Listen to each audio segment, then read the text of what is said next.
La plus grande tristesse de la vie de Michel Fugain fut la mort de sa fille, Laurette, en 2002, à seulement 23 ans, des suites d'une leucémie.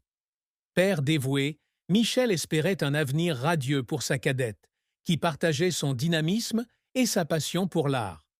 Laurette était non seulement la fierté de la famille, mais aussi une source d'inspiration pour Michel dans nombre de ses compositions, avec son sourire radieux et son optimisme. Cependant, la leucémie l'emporta après un long combat, laissant un vide incommensurable dans son cœur. Michel confia un jour que la perte de Laurette avait été un cataclysme, une catastrophe qui lui donna l'impression que le monde entier s'était effondré.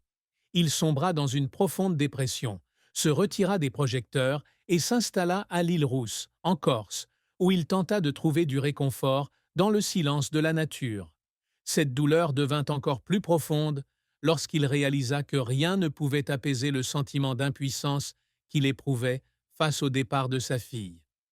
Les jours qui suivirent, Michel vécut hanté par les souvenirs de Laurette, des moments où elle chantait avec lui au moment de retrouvailles familiales. Il se sentait coupable de ne pas avoir pu faire plus pour la sauver, un sentiment qu'il exprimait rarement publiquement, mais qui affecta profondément sa vision de la vie. Cette tristesse fut non seulement une perte personnelle, mais aussi un choc qui le fit s'interroger sur le sens de sa carrière et sur ce à quoi il s'était consacré. Malgré le temps, la douleur de la perte de Laurette demeura indissociable de la vie de Michel, une blessure qui ne se referma jamais, mais aussi la motivation qui le poussait à continuer de vivre et de créer pour ceux qui l'aimaient encore.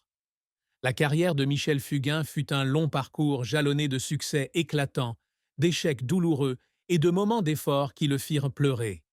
Né à Grenoble en 1942, Michel se destinait initialement à la neurologie, mais sa passion pour l'art, et notamment pour le mouvement de la nouvelle vague au cinéma, le poussa à abandonner la médecine pour se consacrer à une carrière créative. Il s'installe à Paris en 1963, où il travaille comme assistant réalisateur auprès d'Yves Robert.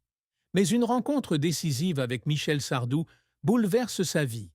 Ce dernier l'introduit chez Barclay, où Michel commence à écrire pour des artistes comme Hugues Aufray, Hervé Villard, Dalida et Marie Laforêt. En 1967, il sort son premier album, Je n'aurai pas le temps, dont la chanson du même nom devient un immense succès, reprise en anglais par John Rawls sous le titre If I Only Had Time. Ce tournant décisif propulse Michel du statut de musicien inconnu à celui de star.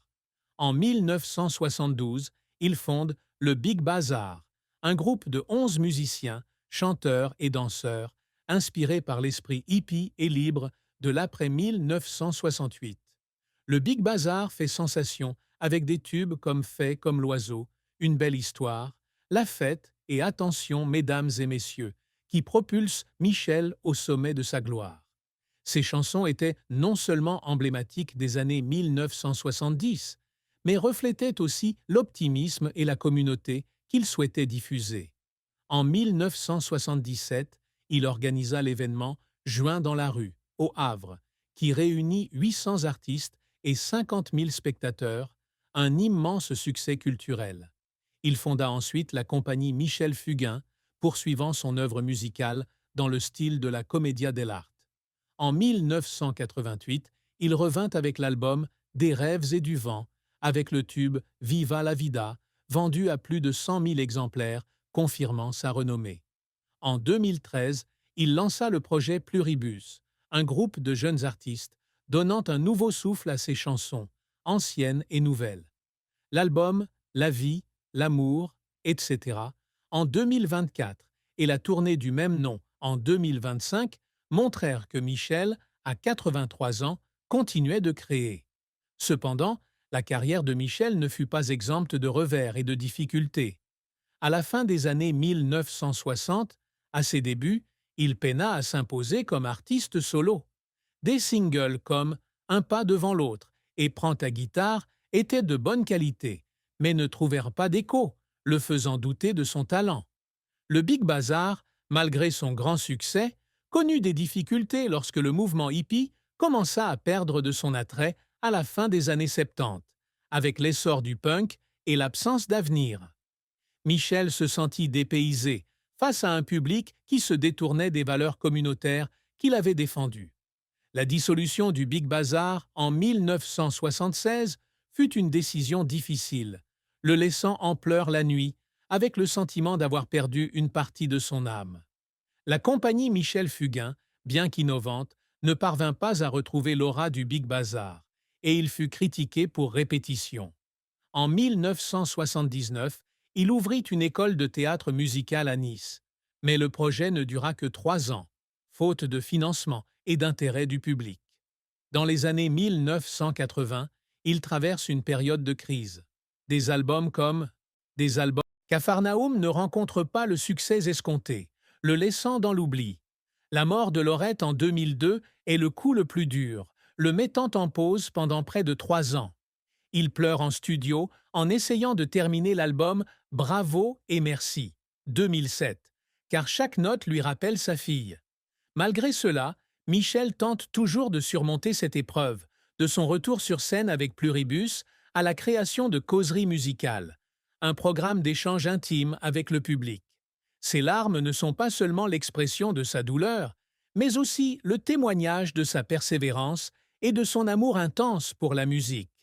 La fin tragique de la vie de Michel Fugain est la rupture de son mariage de 35 ans avec Stéphanie Fugain, mère de ses 3 enfants, après le décès de Laurette en 2002.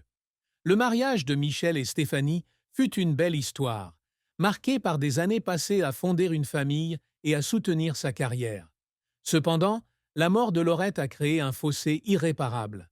Tandis que Stéphanie cherchait à surmonter son deuil en fondant la fondation Laurette Fugain pour soutenir la recherche sur la leucémie, Michel a choisi de se retirer en Corse, vivant dans la solitude et la dépression. Leurs différences dans la gestion de la perte les ont éloignés. Michel a confié un jour que Stéphanie et lui avaient vécu de belles choses, mais que nos chemins s'étaient séparés. Il a rencontré Sanda, une chanteuse roumaine, dans un piano-bar de l'île Rousse en 2002, et cette relation l'a aidé à trouver un sens à sa vie. Cependant, entamer une nouvelle relation alors qu'il était encore marié à Stéphanie a profondément affecté celle-ci et leurs 2 enfants restants, Marie et Alexis. Stéphanie a plus tard exprimé sa déception envers Sanda, affirmant n'avoir aucun respect pour celle qu'il avait remplacée. Le divorce de 2014, malgré les années de séparation, a été une fin triste, marquant la séparation d'une famille autrefois unie. Michel se sentait coupable de ne pas avoir pu maintenir le lien avec Stéphanie, et les 3 années sans voir Marie et Alexis après la mort de Laurette furent une autre source de souffrance. Bien qu'il se soit réconcilié avec ses enfants, le souvenir de son mariage brisé demeure un chapitre douloureux de sa vie, un rappel du prix de la douleur et du changement. Côté amour et mariage, Michel Fugain a connu 2 relations qui ont marqué sa vie, non sans leur lot de tristesse. Son premier mariage avec Stéphanie, commencé en 1973, fut un chemin d'amour et de sacrifice. Stéphanie était non seulement son épouse, mais aussi sa compagne, soutenant Michel pendant les années difficiles des années 70, alors qu'il construisait le Big Bazar et faisait face à des difficultés financières. Ils ont eu 3 enfants. Marie, née en 1973, Laurette, née en 1979, et Alexis, né en 1993. Michel et Stéphanie ont vécu heureux les premières années de leur mariage, partageant des moments en famille à Grenoble ou à Paris. Cependant, la mort de Laurette en 2002 a été un coup dur qui a brisé leur lien. Michel a sombré dans la dépression, tandis que Stéphanie s'est consacrée à l'association Laurette Fugain, les laissant tous 2 incapables de partager leur chagrin. La plus grande tristesse de Michel dans son mariage résidait dans son sentiment d'impuissance, incapable d'aider Stéphanie à surmonter sa perte. De plus, il avait l'impression qu'elle ne comprenait pas sa rupture. Cet éloignement l'a poussé à chercher du réconfort auprès de Sanda, qu'il avait rencontrée en 2002 et épousée en 2014.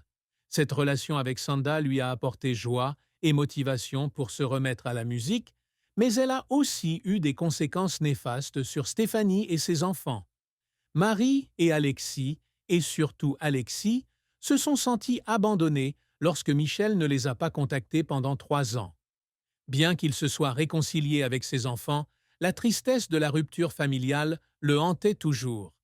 Avec Sanda, Michel a trouvé un nouvel amour, mais il a admis qu'il ne pouvait remplacer ce qu'il avait perdu avec Stéphanie et Laurette. Le plus grand secret que Michel Fugain a peut-être gardé si longtemps caché est la profondeur de la crise psychologique qu'il a traversée après la mort de Laurette. Si le public savait qu'il s'était retiré en Corse et avait mis sa carrière entre parenthèses, peu de gens savaient qu'il avait eu des pensées sombres à l'idée d'abandonner la musique, voire la vie. Michel, avec son image d'artiste optimiste et énergique, a peut-être caché des moments où il estimait n'avoir aucune raison de continuer. Il a déclaré avoir touché le fond après la mort de Laurette, mais il n'a pas révélé qu'il y avait des jours où il était assis seul dans sa maison de l'île Rousse, regardant la mer, se demandant si la vie valait la peine. La pression de préserver l'image de figure inspirante du Big Bazar, combinée à ses responsabilités de père et d'époux, l'a peut-être épuisé. Il a peut-être éprouvé un sentiment de culpabilité de ne pas